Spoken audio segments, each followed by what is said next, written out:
Welcome to our tutorial on building a sports management game in Java. Today we'll guide you step by step on creating a basic version of this popular genre of games. Let's jump right into it.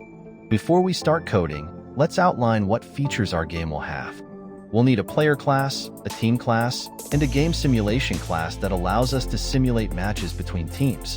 Let's create the player class first. This class will represent each player in the game. We will define properties like name, position, and skill level.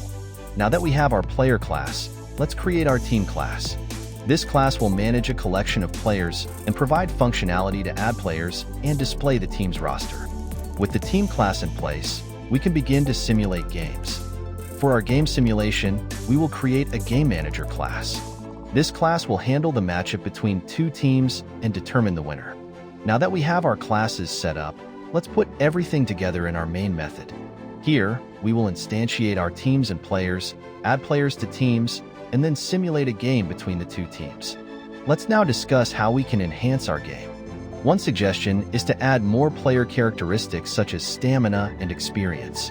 We could also implement the option to manage multiple games.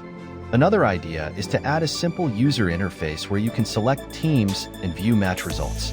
You could use libraries like Swing or JavaFX for this. Additionally, we could save the game data using serialization or a database so players can continue where they left off. Let's test our game.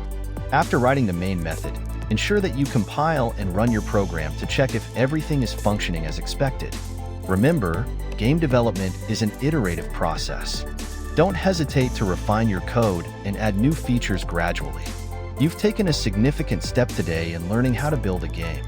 Thank you for following along with this tutorial. Please like and subscribe to our channel for more Java programming tutorials. We encourage you to explore additional features in your sports management game and share your projects with us.